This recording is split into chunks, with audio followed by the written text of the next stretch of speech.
Noam was killed in action while protecting his country and fellow soldiers. He served as a combat medic in the Israeli infantry unit Duchifat and viewed saving lives as supremely important. He gave medical help to many Israeli and Arab soldiers. He had said that if anything should happen to him, he would like to save lives, even in death, by donating his organs. And so it was done. Noam was energetic, enthusiastic, and always full of life. He managed to pack 120 years into his short 20. He was an outstanding athlete and a caring friend. He is missed. My memories of Noam. I was born in Mitzpenet Tufa, a small community in the Lower Galilee. And when I was young, Noam made Aliyah with his family from Montreal. 3 years older than me, the best athlete, handsome boy, strong, loved and admired by everybody because of his soccer and basketball talents, and he was so funny. Pretty quickly, I started working for him when I was around 9, selling kippot and flowers around the yishuv. Then later on, did everything I could to play basketball and soccer with him, even though he was much older, because he was the best, just by far most talented and most athletic. Got me very much into it. I was his goalkeeper for several years and a basketball mate. Actually, a few months before he died, he even gave me his jersey, which is a little tiny bit torn and oversized for him. I wear it till today. Every time I play basketball in Israel, I wear it. The week before he died, he asked me to give him my famous Chinese chicken recipe. And on Thursday I told him what to get. Friday I was on the phone with him, explaining to him every stage what he was supposed to do. He wanted to surprise his friends. He was staying over for Shabbat with a delicious meal. I heard he died Sunday after, but I heard he enjoyed it very, very much. So as much as I admired him and as much as our families were very good friends, later on in life, obviously before he died, my brother Noam and his sister got married, and about a few years after the wedding, he died. And their second daughter, they named her Achinoam, because my brother's name is Noam. They couldn't name her Noam after her uncle, but her name kind of embodies what I feel of him, Achinoam, my brother Noam.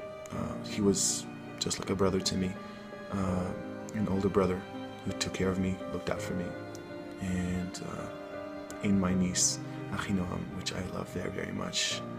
I see a lot of him, and from my brother as well. So that's my memories of a good friend, Noam Adilech. Yehi zichro baruch.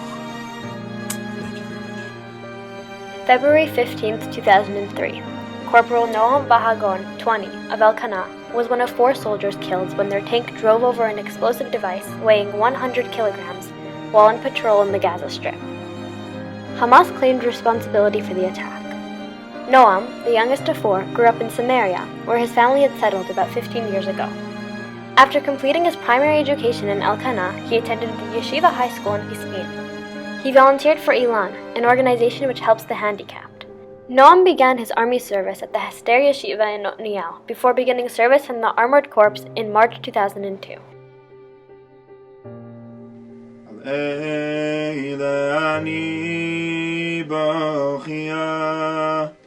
Those words mean, for these I cry. In my life I've learned that there's a type of tears which are tears of anguish and despair, but there are also types of tears that are for pain, and those are 2 very different types of tears.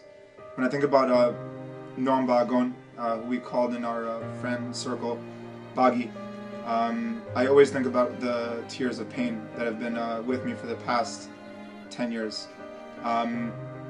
Noam was 6'7", and when I came into yeshiva to Odnial as a new student, I was looking for a chavruta for night seder.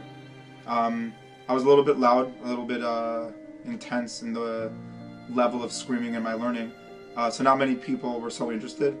And Noam walked over one night and he said, "Yair, it's an interesting way of learning. Let's try to learn together about the secret of fire." So we started learning together a book called Eish Kodesh from the Piyasatzner Rebbe.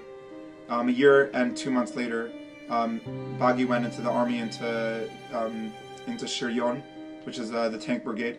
And when he went into the tank brigade, he became a commander very fast. 6 months later, after he went into the army, 4 of our friends from Yeshiva Otniel were killed in a terrorist attack. He came to the yeshiva and we had a lot of long conversations. Then didn't know yet that those were our last conversations. In one of the conversations, Bagi said to me, "It's really interesting that in these times of pain, we've been singing songs about our friends the entire time." I didn't really understand what that meant. 30 days later, he was in his tank in a place near a place called Dugit, and Motzei Shabbat I got a call from one of our friends, and he said Bagi was killed. So I asked him when the funeral is, and he said to me, "We're not sure." So I didn't really understand what that meant, and I asked him, "Why don't we know when the funeral is going to be?"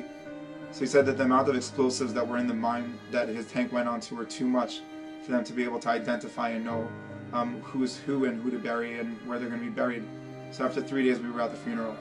And when his mother spoke, she said that same sentence that he'd said to me, that he was amazed by the fact that when our friends were killed 30 days before, that all we knew how to do was sing. And she asked us all at the kever to sing those same songs that we sung for our friends.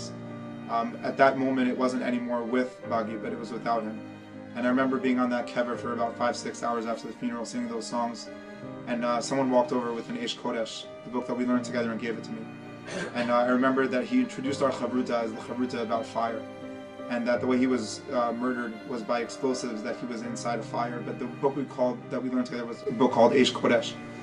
And what it meant, Eish Kodesh, is that it's not a fire that destroys, but a fire that builds. Bagi was 6'7". I could easily say probably one of the strongest people I've ever met in my life, and at the same time the softest heart that I've ever met. In my learning since then, I've never had a chavruta like that, and never will have a chavruta like that. It was a person that saw who I was, but also demanded a lot of me to do more. And when I think about Yom Hazikaron, and I have a lot of thoughts and a lot of memories from our chavruta and our learning, I go back to the song that I always would sing with him, Al Eilani Bochia, that we sang 30 days before, not knowing that it was one of the last times that I was going to see him, and realizing that tears can be tears of pain, and pain that force us to demand to live the memory and not just remember the memory. And on this day I give myself the bracha, that I'm able to have such a strong memory of Bagi, of Noam Bahagon, and through that try my best to live through the pain and not run away from it or feel the anguish and despair of it. So we'll all be zocheh to lizkor al menat la'asot. Uriel was born to Aaron and Joni as the only boy of 4 children.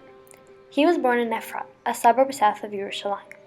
After choosing the track combining yeshiva studies with army duty, Uriel studied for 2 years at Yeshivat Har Etzion. He spent a month in the Golan Heights involved in intense training simulating war conditions. On August 5, 2009, in early morning hours, Uriel's tank had to cross over a deep ditch on a mobile bridge. Uriel felt the tank was not crossing straight. He commanded his crew to brace themselves. This was his last command, enabling his soldiers to take precaution. He, however, was thrown from the tank and killed instantly. He was able to save his soldiers, but not himself.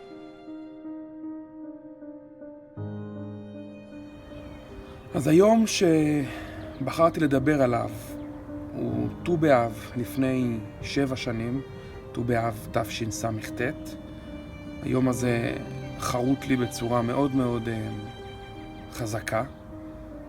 הייתי אז חייל והיינו ביחד באימון, וזוכר שקיבלתי את הטלפון בבוקר, ובטלפון היה חבר טוב שלי מהישיבה שהתקשר לשאול, שמעת מה קרה לאוריאל? ואמרתי לא, האמת שלא, מה קרה? אז הוא אמר, אתה יכול לשמוע, יש לי קצת חדשות לא טובות. וסיפר לי באותו בוקר שאוריאל נהרג בתאונה של טנק שהתהפך בצפון. ומאותו רגע נפל לי בעצם האסימון שמשהו בחיים שלי עכשיו הולך להשתנות בצורה דרסטית. אוריאל גדל איתי יחד בעצם מגיל 3, מהשלב הכי ראשוני אולי של הזיכרונות, הבת שלי עכשיו בערך בשלב הזה, אז בערך מהשלב הזה גדלנו ביחד בגן ואחר כך בבית הספר, בתיכון ובישיבה, מגיל 3 ועד גיל 19, עד הגיוס לצבא, שבו כל אחד מאיתנו בחר את הדרך שלו. אוריאל התגייס לחיל שריון, והגיוס שלי היה לחיל רגלים, ובדרך בעצם בשלב הזה נפרדנו, עד לאותו רגע שבו אוריאל נהרג, שהפך אותי להיות קשור מאוד למשפחה שלו, אם לא לאוריאל עצמו, אז לפחות להורים שלו, לאחיות שלו, לכל המשפחה. כשמאותו רגע בעצם אנחנו עסוקים בהנצחה וביכולת לאבד קצת את הדמות הנפלאה הזאת של אוריאל שהתהלכה בינינו. הרבה פעמים ביום הזיכרון אנחנו שואלים את עצמנו מה נכון לעשות ואיך לעשות, וחוץ מהצורך להקדיש את הזמן הזה, נראה לי שמאוד מאוד חשוב באותן דמויות גדולות שאנחנו נפגשים איתן, לשאול את עצמנו משהו אחד קטן שאנחנו יכולים ללמוד. אנחנו אז קראנו לזה אוריאלים קטנים, משהו אחד שאנחנו יכולים ללמוד ולאמץ כדי להנציח אותם ולשפר את החיים שלנו כאן. יהי זכרו ברוך, אוריאל פרץ ליברט. Sergeant Eviatar Turgeman, 20, a paratrooper, was killed in a clash in the Gaza Strip.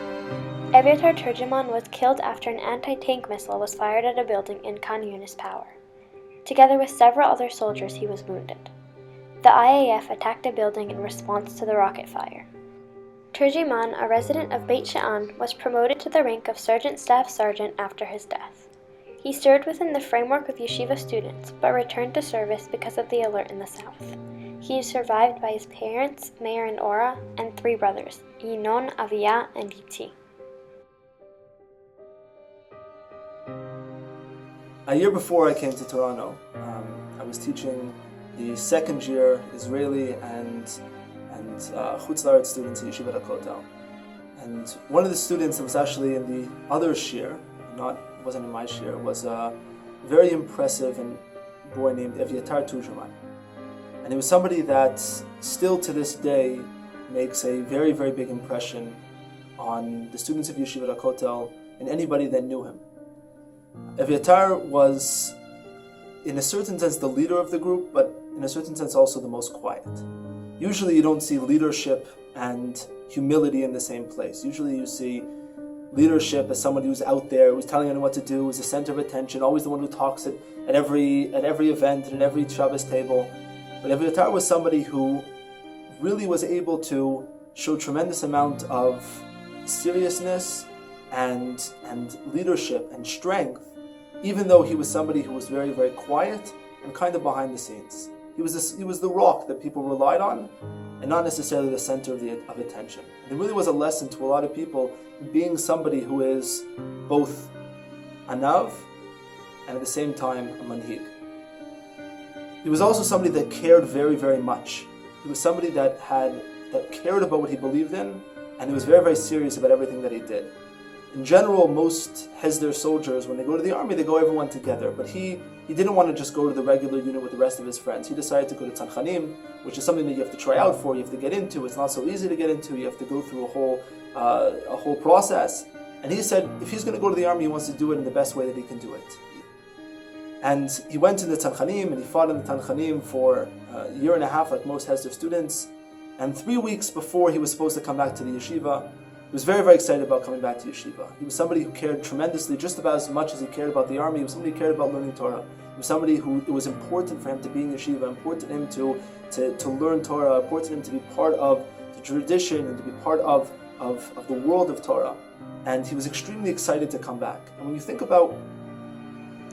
you're thinking about the future, when you're thinking about what am I going to be doing now in 3 weeks, And he came back to yeshiva. I wasn't there at the time, and the Rosh Yeshiva, who I was very close with, he said that he was ecstatic. He's coming back in 3 weeks. He's ready to map out where he's going to put his books. He's ready to figure out where he's going to be learning, which shir he's going to be in, which classes he's going to be taking. Everything was about the future.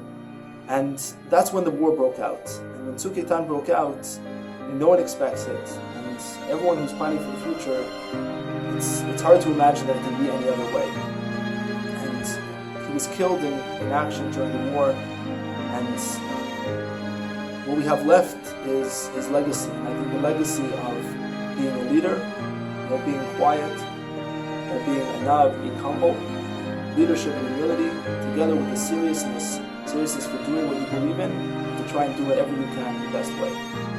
Yitar is somebody that we will miss, that really has a strong impression on the way that we live our lives, and someone hopefully that we can continue his legacy.